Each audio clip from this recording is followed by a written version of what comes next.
পারাপার করেন প্রতিনিয়ত? প্রতিদিনই যাওয়া হয় আমাদের। মানে কি কাজের সুবাদে? কাজের সুবাদে পরে মালটা আনতে যাওয়া হয় আমাদের। তো কি সমস্যাটা কি? সমস্যাটা হচ্ছে রাস্তাটা আজকে দীর্ঘদিন যাবৎ প্রচণ্ডই খারাপ। ভাগীরথী পেরিয়ে নদিয়ার হুগলির মধ্য দিয়ে দক্ষিণবঙ্গের অত্যন্ত গুরুত্বপূর্ণ ফেরিঘাট গুপ্তিপাড়া শান্তিপুর পৌরসভার 24 নম্বর ওয়ার্ডের মধ্য দিয়ে পূর্বের সরকারের আমলে তৎকালীন বিধায়কের উদ্যোগে একটি পেভার ব্লকের সুন্দর রাস্তা তৈরি হলেও ঘাট থেকে সেই রাস্তা পর্যন্ত প্রায় 1 কিলোমিটার বেহাল দশা দীর্ঘদিনের। এই বিষয়ে স্থানীয় কাউন্সিলর জানিয়েছিলেন পৌরসভার পক্ষ থেকে করা হবে, কিন্তু এর মধ্যে সরকার বদল। তবে প্রশ্ন উঠছে, পুরসভা যখন এই ঘাটের ইজারাদার স্বয়ং 24 নম্বর ওয়ার্ডের তৃণমূল কাউন্সিলর, তাকে বিশেষভাবে ব্যবসায়িক সুবিধা পাইয়ে দিয়েছে পুরসভার সকল কাউন্সিলরের সম্মতি অনুসারে চেয়ারম্যান সুব্রত ঘোষ, কিন্তু সাধারণ মানুষের ন্যূনতম এইটুকু রাস্তা কিংবা অন্যান্য ডেভেলপমেন্টে কিছুই হয়নি। সিপিআইএম এর পক্ষ থেকে সরাসরি অভিযোগ তোলা হয়েছে, সেই টাকার ভাগবাটোয়ারা হয়েছে সমস্ত। এমনকি বিজেপির 2 কাউন্সিলরের মধ্যেও এই ঘাট নিয়ে যাত্রী নিরাপত্তা, স্বাচ্ছন্দ্যের নানান প্রশ্ন ওঠায় পুরসভার একটা সুবিশাল বিশ্রামাগার থাকলেও তার চাবি স্থানীয় কোথাও পাওয়া যায় না। সম্প্রতি এবং নানান সময়ে ফেরি পারাপারের প্রশাসনিক নির্দেশে কিছুক্ষণের জন্য বন্ধ থাকলে মহিলা, শিশু, বৃদ্ধদের দুর্ভোগের শেষ থাকে না। তবে এই গুরুত্বপূর্ণ রাস্তা শহরের বিভিন্ন স্থানে আলো না জ্বলা, পানীয় জল বাড়িতে বাড়িতে না পৌঁছানো, জঞ্জাল সাফাই নিয়মিত না হওয়া, নানান অভিযোগ সাধারণ মানুষ কিংবা বিজেপি সিপিআইএম আঙুল কিন্তু সেই শান্তিপুর পৌরসভার দিকেই। এখন প্রশ্ন একটাই, তৃণমূল পরিচালিত শান্তিপুর পৌরসভার ব্যর্থতা হিসেবে সাধারণ মানুষের দুর্ভোগ কি আরও বাড়বে, নাকি নতুন বিজেপি সরকার সেদিকে নজর দেবে সাধারণ মানুষের সুবিধার্থে? তারই প্রতীক্ষায় রইলাম আমরাও। রাস্তাটা কোনো প্রশাসনের সারার কোনো উদ্যোগ দেখছি না। যাই হোক, রাস্তাটা পুরোটাই কালীতলা পর্যন্তই অনেকটা খারাপ ছিল। তা রাস্তাটা মোটামুটি 3 কিলোমিটারের মধ্যে কালীতলা থেকে গুপ্তঘাট 3 কিলোমিটার রাস্তা, তার মধ্যে 2.5 কিলোমিটার রাস্তা সারাই হয়েছে। মোটামুটি আর 1 কিলোমিটারেরও কম রাস্তা। আর পেভার ব্লকের কাজ হয়েছে, ওরা রাস্তা ভালো হয়ে যেত। হ্যাঁ, রাস্তাটা ভালো হয়েছে, সুন্দর হয়েছে ওই শিব মন্দির বটতলা পর্যন্ত, কিন্তু তারপরে ঘাট পর্যন্ত রাস্তাটা ভীষণই খারাপ, কোনো রকম আর সারায় কোনো প্রস্তুতি দেখছি। ওটা শোনা গিয়েছিল যে ওটা কি পৌরসভা থেকে করবে, তো এরকম কিছু জানা আছে? এবার সেটা যেই করুক, আমাদের করলে খুবই ভালো হয়। আমরা যেহেতু প্রতিদিনই যাতায়াত করি তো ওখান দিয়ে। মানে বর্ষার সময় কেমন হয়? বর্ষার সময় তো খুবই খারাপ রাস্তা, মানে ওখান থেকে গাড়ি নিয়ে আসাটা খুবই রিস্ক আমাদের। যে কোনো সময় আসা যাতায়াত করি, আমাদের নিয়মিত যাতায়াত করতে হয় ওখান দিয়ে। মানে কাদা জলে পুরো? হ্যাঁ, কাদা জলে ভর্তি। যখন তখন একটা অ্যাক্সিডেন্ট, কোনো হুটোপাটা করে মানুষ যেতে গেলে, আর ওখান থেকে ভারী ভারী লরি টরি গেলে তো আরো খারাপ হয় রাস্তাটা। সাইড না, যাতায়াতের সেরকম ব্যাপারটা হয় না। খুব সাবধানে চলাফেরা করতে হয় আমাদের, যাতে প্রশাসনের যাতে তাড়াতাড়ি সারাই করার ব্যবস্থা করা খুব সুবিধা হয় আমাদের। আপনার নাম পরিচয়? আমার নাম কৌশিক কুণ্ডু।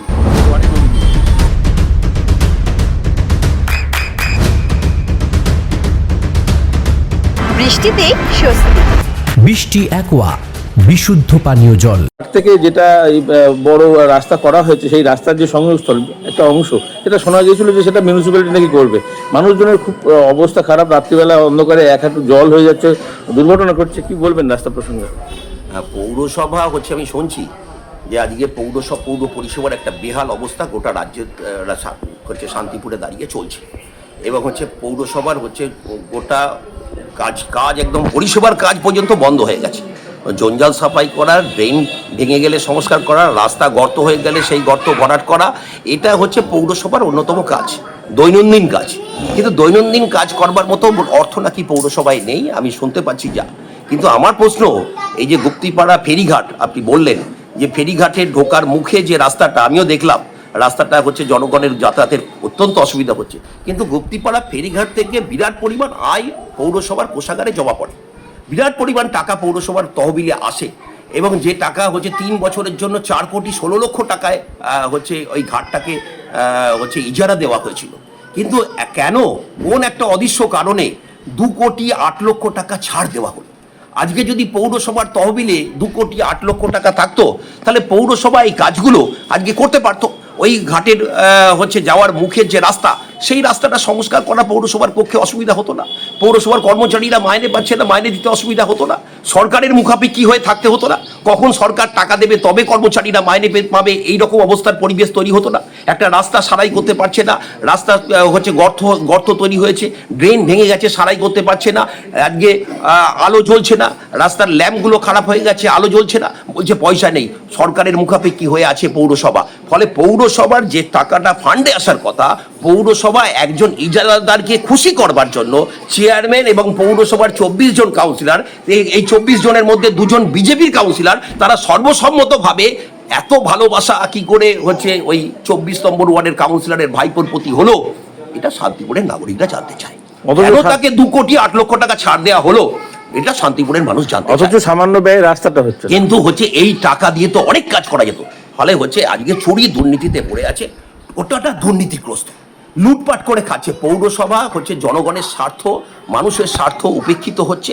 পৌরসভাকে সামনে রেখে ঘুঘুর বাসা সংগঠিত হচ্ছে, পৌরসভাকে সামনে রেখে জনগণের অধিকার আক্রান্ত হচ্ছে, পৌরসভাকে সামনে রেখে লুটপাট চলছে, করে খাচ্ছে কিছু লোকজন। এর বিরুদ্ধে আমরা লড়াইয়ের ময়দানে আছি, আগামী দিনেও সেই লড়াই চলবে। ফলে সেটিং করে বেশি দিন হচ্ছে ওখানে থাকতে পারবে না। সেটিং গোটা শান্তিপুরের মানুষ বুঝতে পারছেন, বিজেপি তৃণমূলের সেটিং, বিধায়ক সাংসদদের সঙ্গে চেয়ারম্যানের সেটিং, কাউন্সিলরদের সেটিং, এটা শান্তিপুরের মানুষ ধরে ফেলেছে। আগামী দিনে সেই জবাব শান্তিপুরের মানুষ, নাগরিকরা দেওয়ার জন্য তৈরি হচ্ছে। এই দুর্নীতিগ্রস্তদের বাসা ভাঙতে হবে। জনগণের পৌরসভা, মানুষের পৌরসভা। বলছেন ধীরে হলেও অনেক কিছু আগামীতে হবে, অনেক কিছু দেখার আছে। দুর্নীতিগ্রস্ত যারা আছেন, কাউন্সিলরই হোক, চেয়ারম্যান হোক, ভাইস চেয়ারম্যান যাই হোক, তারা কিন্তু শাস্তি পাবেই, এটা বিধায়ক বলছেন। আপনি শুনেছেন সাংসদের মুখে, আপনি শুনেছেন বিধায়কের মুখে, বা হচ্ছে এখানকার বিজেপি দল যারা হচ্ছে রাজ্য সরকার, কেন্দ্র সরকার, ডবল ইঞ্জিন সরকার যারা চালাচ্ছে, তারা কখনো বলেছে যে গুপ্তিপাড়ায় ফেরিঘাটে তদন্ত করবে? তারা কখনো বলেছে যে ওই 1100 কোটি টাকার আমাদের শান্তিপুর কানলার যে ব্রিজ, সেই ব্রিজের তদন্ত করবে, দোষীদের শাস্তি দেবে? তারা বলেছে যে পৌরসভাকে সামনে রেখে যেভাবে তোলাবাজি গত 15 বছরে সংগঠিত হয়েছে, যেভাবে সাধারণ মানুষের কাছ থেকে বাড়ি পাইয়ে দেওয়ার নাম করে কোথাও 50,000, কোথাও 75,000 টাকা লুটপাট করা হয়েছে, আজকে মানুষ হচ্ছে থানাতে গিয়ে অভিযোগ জমা দিচ্ছেন, মানুষ পৌরসভায় অভিযোগ জমা দিচ্ছেন, মানুষ বিধায়কের কাছে গেছেন, সাংসদের কাছে গেছেন, কিন্তু সাংসদ বিধায়করা এই দুর্নীতিগ্রস্ত কাউন্সিলরদের বিরুদ্ধে কোনো ব্যবস্থা হয়েছে শান্তিপুরে? না, ওনারা বলছেন আইনি প্রক্রিয়া চলছে, আগামীতে হবেই। কবে আইনি প্রক্রিয়া, কতদিন হলো জমা দিয়েছে? ফলে অভিযোগগুলো জমা পড়া সত্ত্বেও কেন ব্যবস্থা গ্রহণ হচ্ছে না? শান্তিপুরের মানুষ হচ্ছে একটা সময় অভিযোগ জানাতে পারেনি, মানুষ রাস্তাঘাটে আলোচনা করেছে, আমরা পৌরসভায় বারে বারে হচ্ছে বিষয়গুলোকে উত্থাপন করেছি, তুলেছি, আন্দোলন সংগঠিত করেছি, দুর্নীতির বিরুদ্ধে লড়াই করেছি। কিন্তু আজকে দাঁড়িয়ে হচ্ছে শান্তিপুরের নাগরিকরা জানতে চায়, মানুষ জানতে চায় যে কবে হচ্ছে এই দুর্নীতিগ্রস্তদের বিরুদ্ধে ব্যবস্থা গ্রহণ করবে বর্তমান সরকার। ফলে হচ্ছে এখানকার বিধায়ক, সাংসদ, আমরা দেখছি যে বোঝাপড়া করার রাজনীতি চলছে, পৌরসভাকে সামনে রেখে বোঝাপড়া চলছে, দুই পক্ষের বোঝাপড়া, মানে অবস্থান সংগঠিত। অন্যান্য জায়গার তুলনায় শান্তিপুরে কি অনেকটাই শিথিল? আজকে হচ্ছে গোটা রাজ্যে দাঁড়িয়ে হচ্ছে যে অবস্থা দেখতে পাচ্ছি, দেখেছেন কেন্দ্রের সরকার, সেখানে দাঁড়িয়েও সাংসদরা হচ্ছে এনডিএকে সমর্থন করার সিদ্ধান্ত নিয়েছে। ফলে 20 জন সাংসদ হচ্ছে এনডিএকে সমর্থন করছে, মোদী সরকারকে সমর্থন করছে। ফলে বিজেপি এই আর একদিকে তৃণমূল, এই দুই হচ্ছে গোটা রাজ্যে, দেশে দাঁড়িয়ে, আবার রাজ্যে দাঁড়িয়ে একই জিনিস দেখছি যে বিধায়করা হচ্ছে বকলমে বিজেপিকেই সমর্থন করছে। যে বিরোধী দলনেতা তৈরি হয়েছে তা বিজেপির তৈরি করা বিরোধী দলনেতা, এবং 64 জন বিধায়ক নাকি তাদের সঙ্গে আছে, তারা সব দাবি করছে। এই হচ্ছে ভালো তৃণমূল হয়ে গেছে। যারা দুর্নীতিগ্রস্ত তারা বিজেপির সঙ্গে যোগাযোগ করে, তারাই সব ভালো তৃণমূল হয়ে গেছে। সেখানে দাঁড়িয়ে কি অবস্থা, শান্তিপুরে দাঁড়িয়ে তাদের রাজনৈতিক অবস্থান এখনো হচ্ছে শান্তিপুরের মানুষের কাছে পরিষ্কার না। তবে মানুষ বুঝতে পারছেন যে ভেতরে ডাল মে কুছ কালা হ্যায়, এটা মানুষ বুঝতে পারছেন। কিছু ঘটনা যে ঘটছে, কিছু বোঝাপড়া যে রাতের অন্ধকারে সংগঠিত হচ্ছে, সেটা বুঝতে পারছেন। না হলে এই জিনিস চলতে পারে না, শান্তিপুরে যা চলছে এটা চলতে পারে না। নাম পরিচয়? সৌমেন মাহাতো, আমি সিপিআইএম নদিয়া জেলা কমিটির সদস্য।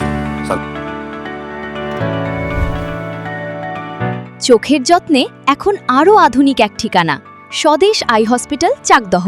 চোখের বিস্তারিত পরীক্ষার জন্য রয়েছে উন্নত জাইস ডায়াগনস্টিক প্রযুক্তি, নির্ভুল পরীক্ষার জন্য রয়েছে আধুনিক ব্যবস্থা, পরীক্ষা থেকে চিকিৎসা ও উন্নত পরিকাঠামো। আপনার দৃষ্টির যত্নে স্বদেশ আই হসপিটাল। আমাদের ঠিকানা সুখসাগর রোড, চাকদহ, নদিয়া। আপনার সন্তানের উজ্জ্বল ভবিষ্যতের সঠিক দিশা JRS public school. JRS public school, যেখানে শিক্ষা এবং আনন্দ একসাথে। JRS public school has an excellent team of teachers for the holistic development of your child. আপনার সন্তানের উজ্জ্বল ভবিষ্যতের একমাত্র ঠিকানা জেআরএস পাবলিক স্কুল। আপনি কোথায় ইনভেস্ট করবেন, কেন করবেন বুঝতে পারছেন না তো? সঠিক গাইডলাইন পেতে আজই আসুন নদিয়ার চাকদাতে নিবেদিতা প্রাইভেট লিমিটেডে। Nivedita private limited, marketing and distribution service, balcony বা সিঁড়ির রেলিং, মডিউলার কিচেন বা ড্রয়িং রুম, এক কথায় আপনার স্বপ্নের বাড়িকে করে তুলুন আরো সুন্দর। Chakda ply centre, gorgeous look বা কোয়ালিটি সবে 3 নম্বর 1 Chakda ply centre. Chakda ply centre, KBM, Chakda, Nadia. হোমওয়ার্কটা করেছো? হ্যাঁ স্যার। এ বাবা, ভুল করেছো কেন? চোখে কেমন ঝাপসা দেখছি, লিখতে আর পড়তে খুব সমস্যা হচ্ছে। চাকদার মডার্ন অপটিক্স থেকে ভালো চোখের ডাক্তার দেখিয়ে নাও। প্রতিদিন প্রকৃত চোখের ডাক্তার ও দৃষ্টি বিশেষজ্ঞ মডার্ন অপটিক্স, চাকদহে। চাকদা অ্যালুমিনিয়াম সেন্টার, প্লাই, কাঁচ, laminates, kitchen fittings, door lock, window ও অ্যালুমিনিয়ামের খুচরো ও পাইকারি বিক্রেতা। চাকদা অ্যালুমিনিয়াম সেন্টার, পূর্ব লালপুর 50 নম্বর রেলগেটের পাশে, চাকদা, নদিয়া। নদিয়া জেলার সবথেকে বড় বিল্ডার্স চাকদার মা মনসা বিল্ডার্স, রড ও সিমেন্টের পাইকারি ও খুচরো বিক্রেতা। মা মনসা বিল্ডার্স, পদ্মবিলা, চাকদা, নদিয়া। রুম রে মাত্র 1500 টাকা থেকে স্টার, খাওয়া দাওয়া রিজনেবল প্রাইস। নদিয়ার একমাত্র 3 স্টার ক্যাটাগরি হোটেল এনবি সোনার বাংলা হোটেল, কল্যাণী এইমসের ঠিক উল্টো দিকে, কল্যাণী, নদিয়া। নদিয়ার একমাত্র অথরাইজড ডিস্ট্রিবিউটর